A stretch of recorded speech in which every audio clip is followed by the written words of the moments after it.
Dead to the world. Dead to the world.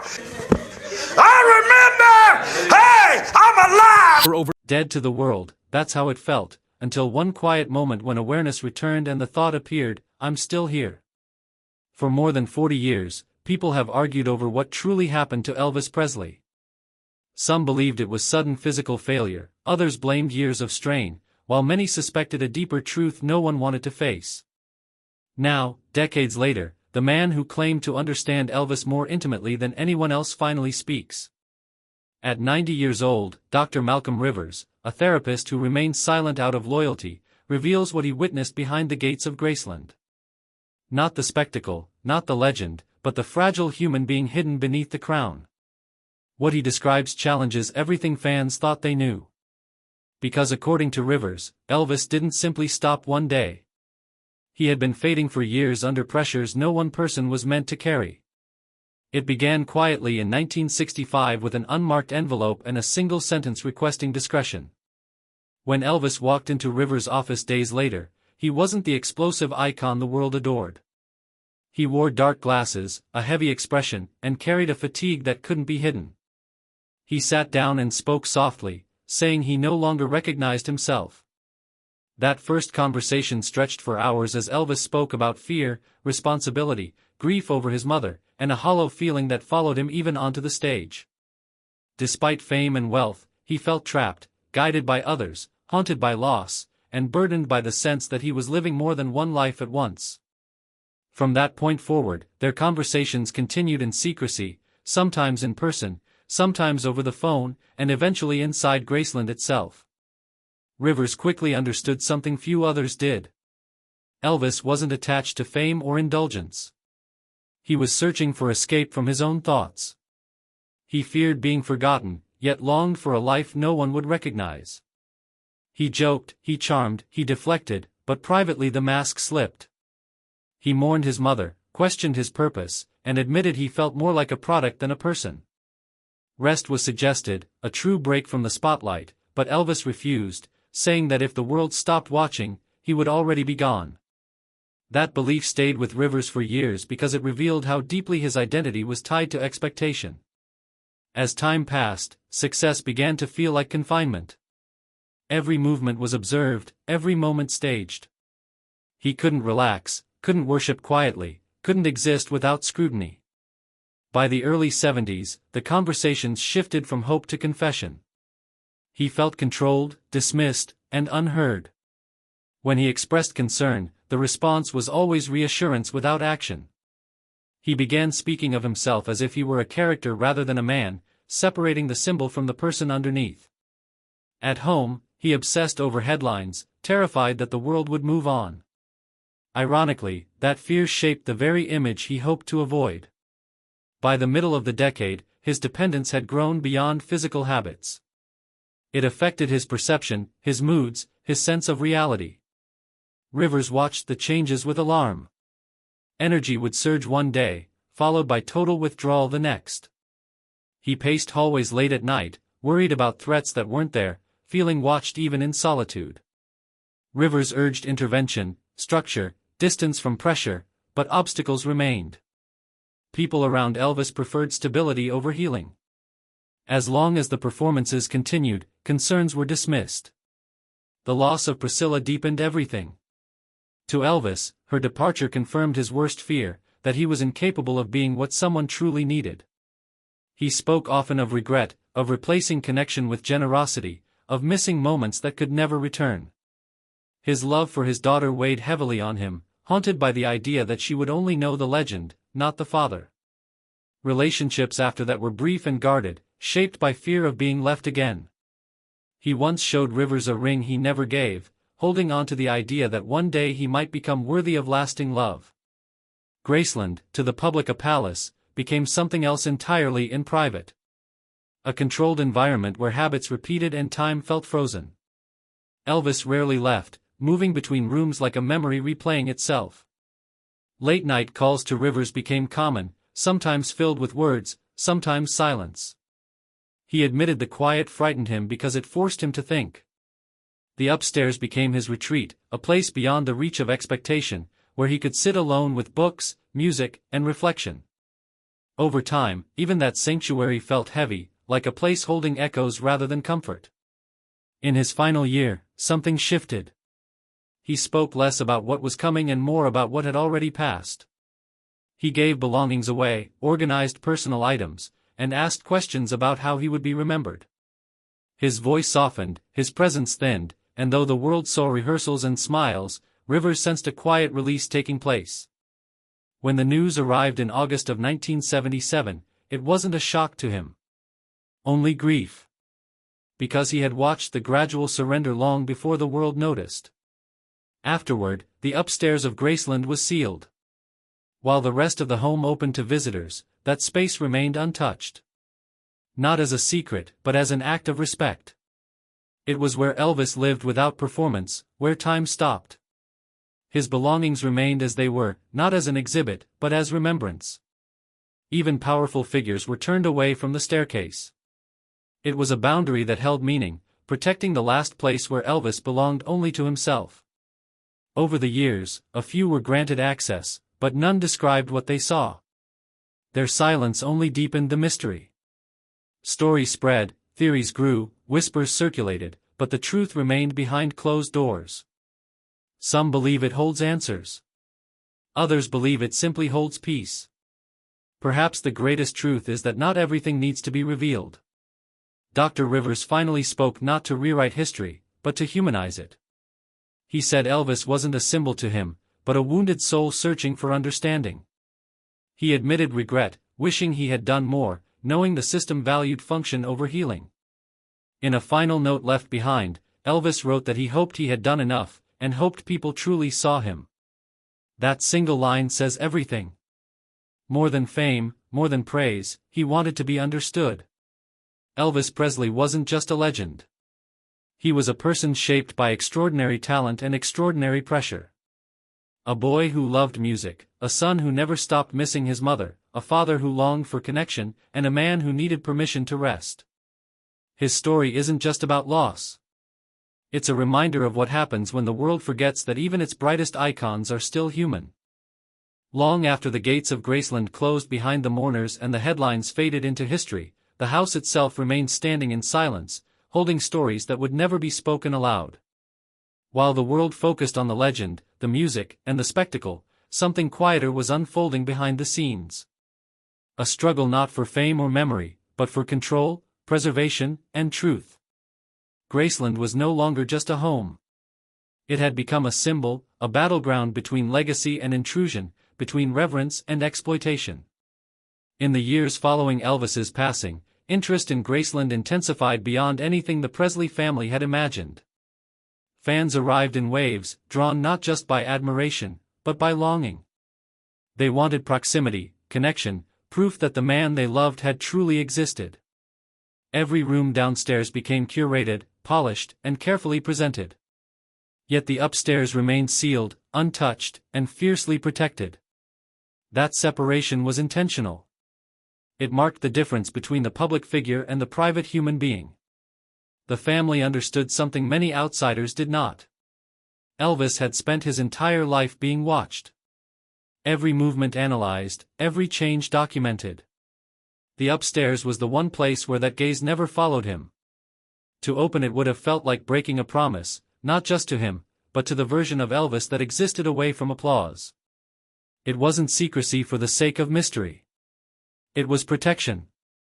As Graceland transformed into a global destination, legal questions began to surface. Who controlled the image, the estate, the narrative? What could be shown, and what must remain untouched? These weren't simple business decisions. Each choice carried emotional weight.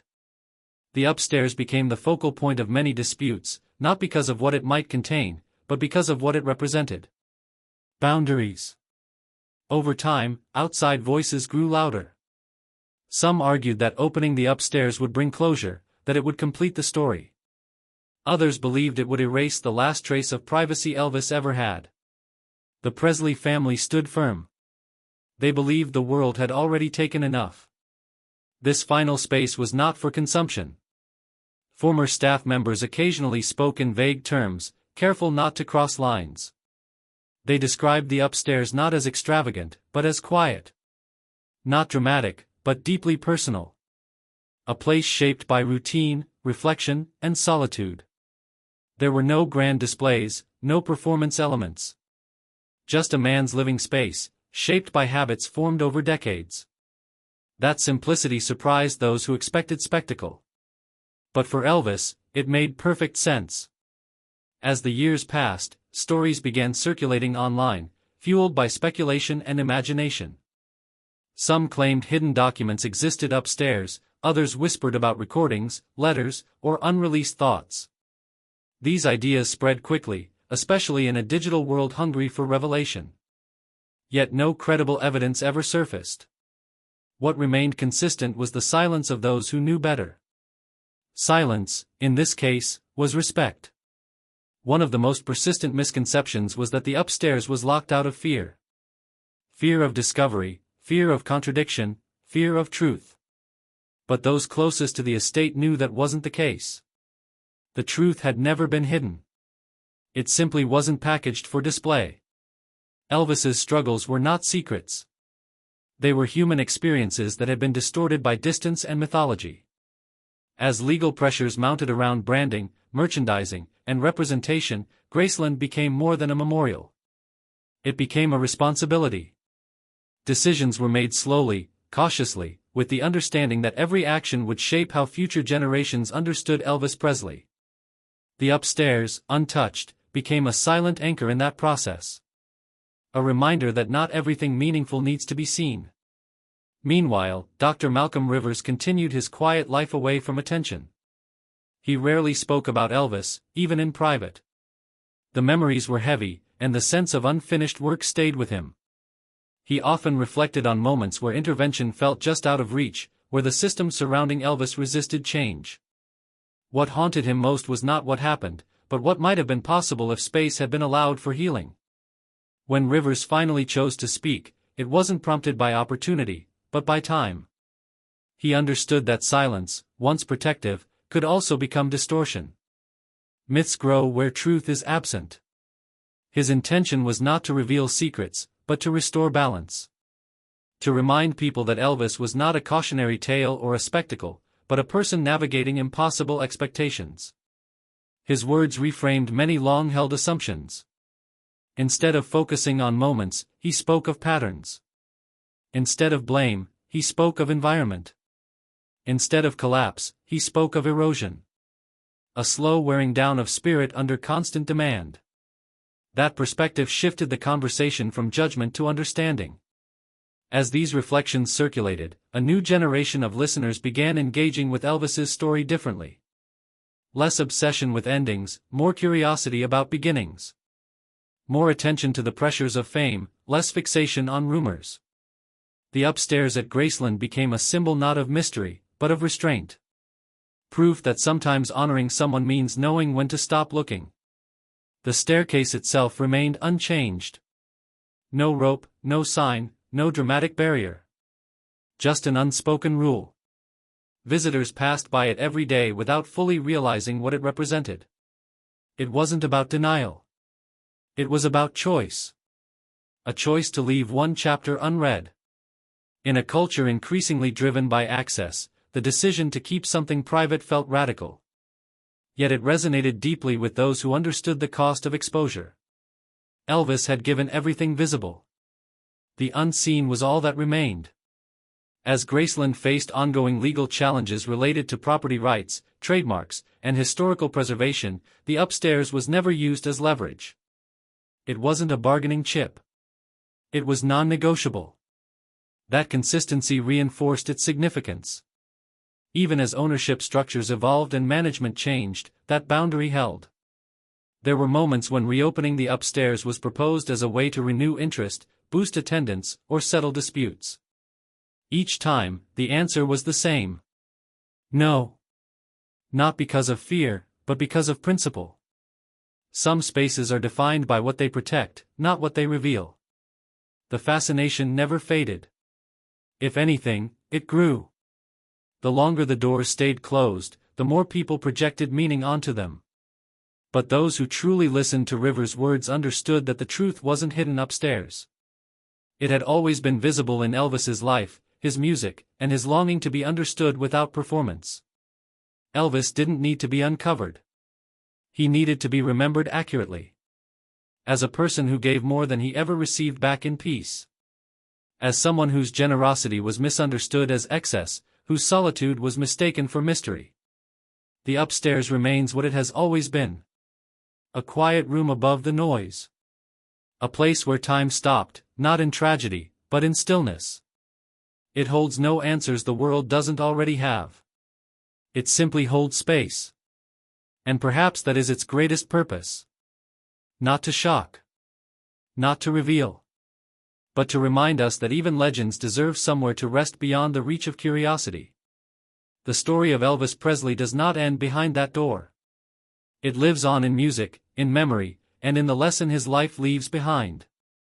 That admiration without empathy can become a burden.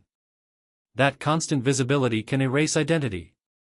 And that sometimes, the most respectful thing we can do is allow a story to remain unfinished. Because not every truth needs an audience. And not every door is meant to be opened. It evolved into a living memory, one shaped as much by what was absent as by what was displayed. Visitors walked through rooms filled with sound, color, and history, yet many described an unshakable feeling that something essential remained just out of reach. Not hidden, not denied, but respectfully withheld. The upstairs lingered in the collective imagination like an unanswered question, quietly reshaping how people understood Elvis Presley. For many fans, that sealed space became symbolic of the man himself. The parts of Elvis that were never fully explained. The emotions that never made it into interviews. The thoughts that stayed locked behind a smile. Over time, the mystery shifted from curiosity to contemplation. People stopped asking what was up there and began asking why it mattered so much that it stayed closed. Historians studying Elvis's life began to approach his story differently. Instead of chasing spectacle, they examined context. They explored how a young man from a small town was thrust into a global role before he had the chance to fully understand himself. They looked at how expectations hardened into obligations, how praise turned into pressure, and how identity slowly became performance. In this light, the upstairs was no longer a secret, it was a boundary Elvis never had the power to enforce while he was alive. Those closest to the estate noticed a change in how people moved through Graceland. There was less noise near the staircase. Less pointing.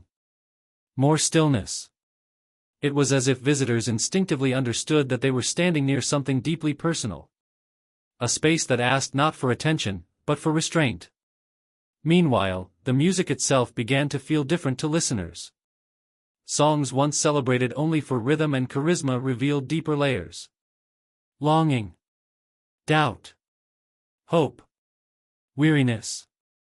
Fans who grew older alongside Elvis's legacy began hearing his voice not just as power, but as vulnerability. Lyrics once brushed past now lingered. The man behind the sound felt closer, not because more had been revealed, but because people had learned how to listen. Dr. Malcolm Rivers watched this shift quietly. He believed that understanding never comes from exposure alone. It comes from empathy. From allowing complexity instead of demanding answers. In private conversations, he often said that Elvis's greatest struggle wasn't pressure or expectation, but the absence of safe space. A place where nothing was required of him. The upstairs had been that place, and preserving it was an act of completion rather than denial. As new generations discovered Elvis through streaming platforms and documentaries, the narrative continued to evolve. Younger audiences were less interested in myth and more drawn to humanity.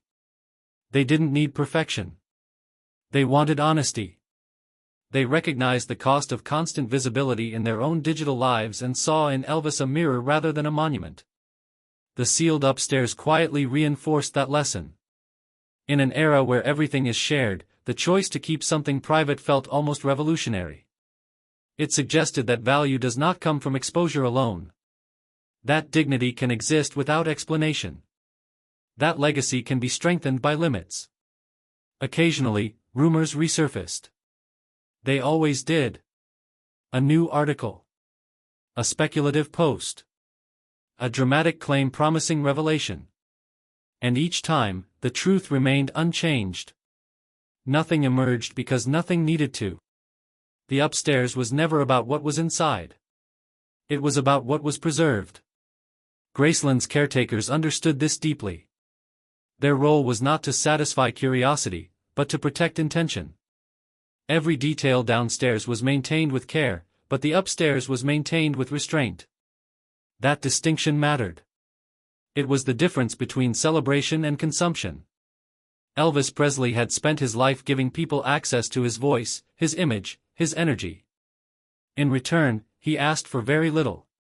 Just moments of quiet. Just a space where he didn't have to perform. The upstairs represented the one request that was finally honored. Over time, even skeptics began to soften. The question shifted from, what are they hiding, to, what are they honoring? That change marked a deeper cultural understanding. A recognition that not every story belongs to everyone. That reverence sometimes means knowing when to stop asking. As anniversaries passed and tributes continued, the upstairs remained unchanged. No press events. No special permissions. No exceptions. That consistency became part of the story itself. A silent promise kept across decades. The staircase, worn by time but untouched by access, stood as a reminder that Elvis Presley was more than a public figure. He was a person who needed boundaries, even if they came too late. In preserving that space, the world was offered a rare opportunity. Not to see more, but to reflect more. And perhaps that is why the mystery endures. Not because of secrets waiting to be uncovered, but because it challenges us to rethink our relationship with those we admire. To ask whether curiosity always deserves satisfaction. To consider whether love sometimes means letting go. Elvis's legacy does not live upstairs. It lives in the understanding that followed. In the realization that behind every icon is a human being who deserved rest, privacy, and compassion. The closed door does not withhold truth. It completes it. And so the story continues, not with revelation, but with respect. Not with answers, but with awareness. A reminder that some spaces are not meant to be entered, only acknowledged. And that sometimes, the most powerful tribute is silence. As time moved forward, the silence surrounding the upstairs at Graceland began to speak louder than any explanation ever could. It became a quiet statement in a world that rarely stops talking. While trends shifted and attention spans shortened, that closed space remained unchanged, untouched by reinvention or reinterpretation. In many ways, it stood in contrast to the modern culture that constantly demands access, transparency, and immediacy. People began to understand that the upstairs was not frozen out of fear of the past, but out of respect for it. It represented a line that fame could not cross. A reminder that even someone known by millions is still entitled to something that belongs only to them. That idea resonated more deeply as society became increasingly aware of the cost of constant exposure. Younger artists, musicians, and public figures quietly referenced Elvis not just as an influence, but as a warning. They spoke about balance, about the need for private space, about protecting their sense of self. Without ever stepping foot upstairs, they understood what it symbolized. It wasn't mystery. It was survival. Graceland itself continued to evolve carefully, honoring the music while preserving the meaning behind the walls. Every update downstairs was measured, intentional, and guided by the same principle. Celebrate the legacy without erasing the man. The upstairs remained the anchor to that promise. Visitors often described a strange feeling as they left the mansion. Not sadness, not excitement, but reflection. They came expecting spectacle and left thinking about humanity. That shift didn't come from exhibits or artifacts. It came from what wasn't shown. From the understanding that the most important parts of a life aren't always visible. Dr. Malcolm Rivers believed that this was the ending Elvis never had while he was alive.